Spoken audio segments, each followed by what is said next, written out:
السلام علیکم ورحمۃ اللہ وبرکاتہ۔ میں ہوں آپ کا دوست، آپ کا بھائی فدا حسین قاسمی۔ خوابوں کی تعبیر کا سلسلہ چل رہا ہے۔ آج کے ویڈیو میں آپ جانیں گے کہ کچھ خواب ایسے ہوتے ہیں جو ظاہر میں دیکھنے میں تو بہت اچھے معلوم ہوتے ہیں، لیکن ان کی تعبیر اس کے بالکل الٹی ہوتی ہے، اس کے برخلاف ہوتی ہے۔ جو خواب دیکھنے کے اندر جو حالت ہے اس کے بالکل اپوزٹ ہوتی ہے۔ تو ایسے بہت سے خواب ہیں، لیکن میں آج آپ حضرات کے سامنے مشہور 3 خواب بیان کروں گا جو دیکھنے میں بہت اچھے معلوم ہوتے ہیں، لیکن جن کی تعبیر بالکل اس کے برخلاف ہوتی ہے، الٹی ہوتی ہے۔ تو چلیے آج کی اس اسپیشل ویڈیو کو شروع کرتے ہیں۔ نمبر 1، خواب میں خود کو اذان دیتے ہوئے دیکھنا یا کسی اور کو اذان دیتے ہوئے دیکھنا۔ حضرت علامہ ابن سیرین رحمۃ اللہ علیہ کے پاس ایک شخص آیا اور اس نے بتایا کہ میں نے خواب میں دیکھا ہے کہ میں اذان دے رہا ہوں۔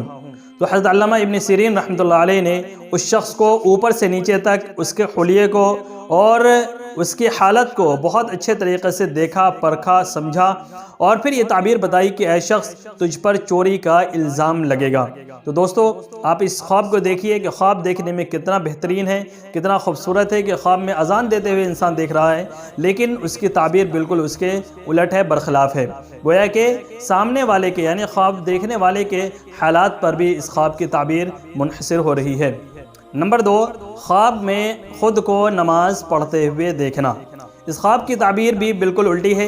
حضرت علامہ ابن سیرین رحمۃ اللہ علیہ نے فرمایا ہے کہ اگر کوئی شخص خواب میں دیکھے کہ نماز مشرق کی طرف یعنی پورب کی طرف پڑھتا ہے تو دلیل ہے کہ وہ شخص حج کو جائے گا، اور اگر حج کا محل نہیں ہے تو اس کا میلان عیسائیوں کی طرف ہوگا یعنی کرسچن کی طرف ہوگا، اور اگر دیکھیں مغرب کی طرف نماز پڑھتا ہے تو اس کا میل قبلے کی طرف ہوگا۔ دلیل ہے کہ دین اسلام کو وہ شخص پسے پشت ڈالے گا، اور اگر دیکھے کہ راستے میں نماز پڑھتا ہے اور اس کی پشت یعنی اس کی پیٹھ قبلے کی طرف ہے، دلیل ہے کہ اس انسان کی موت قریب آئی ہے، اس کو توبہ کرنی چاہیے اور نیک اعمال کرنے چاہیے۔ اور اگر دیکھے کہ نماز پڑھی ہے اور قبلے کی طرف کا پتہ نہیں ہے، دلیل ہے کہ وہ دین کے راستے میں حیران اور پریشان ہوگا، اور اگر نماز قبلے کی طرف پڑھے تو دلیل ہے کہ راہ دین میں مستقیم ہوگا یعنی صراط مستقیم پر چلے گا۔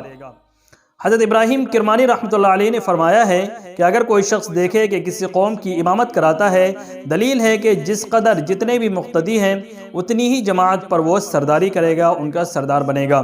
اور اگر دیکھے کہ نماز کا وقت گزرا ہے اور اس نے کوئی پاکیزہ جگہ نہیں پائی ہے کہ نماز پڑھے، دلیل ہے کہ اس کا کام مشکل سے پورا ہوگا۔ اور اگر دیکھے کہ نماز توڑ دی ہے یا نماز پڑھی ہے یا بے وضو پڑھی ہے، دلیل ہے کہ جس مطلب میں ہے وہ پورا ہوگا۔ اور اگر دیکھے کہ اس نے مسجد میں یا مدرسے میں امامت کرائی ہے، دلیل ہے کہ اس ملک کا بادشاہ اس کا تابعدار ہوگا۔ اور اگر اس کے خلاف دیکھے تو اس کی تعویل بھی خلاف ہے۔ اور اگر دیکھے کہ نماز میں رکوع اور سجدے پوری طریقے سے کیے ہیں تو دلیل ہے کہ اس کا دین اور دنیا کے جو بھی کام ہیں وہ بہتر ہوں گے، نیک ہوں گے۔ نمبر 3، خواب میں خوش ہونا۔ حضرت علامہ ابن سیرین رحمۃ اللہ علیہ نے فرمایا ہے کہ اگر کوئی شخص خواب میں خوشی دیکھے تو وہ غم اور تکلیف دیکھے گا، اور اگر دیکھے کہ کوئی شخص خوش ہوا ہے، دلیل ہے کہ اس شخص سے اس کو غم اور تکلیف پہنچے گی۔ اور اگر مردے کو خواب میں خوش اور خرم دیکھے، دلیل ہے کہ اس کا حال نیک ہوگا اور اس کا خاتمہ نیکی سے ہوگا۔ حضرت جعفر صادق رضی اللہ عنہ نے فرمایا ہے کہ اگر خواب میں دیکھے کہ بے وجہ خوش ہوا ہے بغیر کسی وجہ کے، تو اس کی تعبیر یہ ہے کہ اس شخص کی موت قریب ہے، اس کو موت کی تیاری کرنی چاہیے، نیک اعمال کرنے چاہیے۔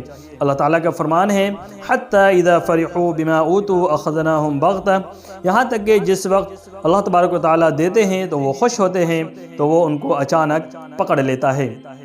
تو ناظرین، آپ نے ان تینوں خوابوں کو ملاحظہ کیا کہ تینوں خوابوں کے اندر بہت سارے ایسے پہلو ہیں جس میں تعبیر بالکل الٹی ہوتی ہے، بالکل اس کے اپوزٹ ہوتی ہے۔ تو کہنے کا مطلب یہ ہے کہ خواب کی تعبیر خواب دیکھنے والے کے حالات پر، اس کے معاملات پر، اس کی نیکی اور بدی پر منحصر ہوتے ہیں۔ تو اس لیے اگر کوئی انسان خواب دیکھے تو اس کی تعبیر اچھے کسی عالم سے معلوم کرے، ایسا نہیں کہ وہ ایسے ایرے غیرے کسی سے بھی معلوم کر لے یا خود سے اس کی تعبیر نکال کر کے اس کو ذہن کے اندر بٹھا لے اور اس پر عمل کرنے لگ جائے۔ امید ہے آج کی ویڈیو آپ حضرات کو بہت پسند آئی ہوگی۔ اگر ویڈیو پسند آئی ہے تو ہماری اس ویڈیو کو ضرور لائک شیئر کریں اور ہمارے چینل کو ضرور سبسکرائب کر لیں، اور اسی طریقے سے ہمارے چینل پر بنے رہیں، دین کو سیکھتے رہیں، سکھاتے رہیں، اور ہمیں بھی اپنی دعاؤں کے اندر یاد رکھیں۔ السلام علیکم ورحمۃ اللہ وبرکاتہ۔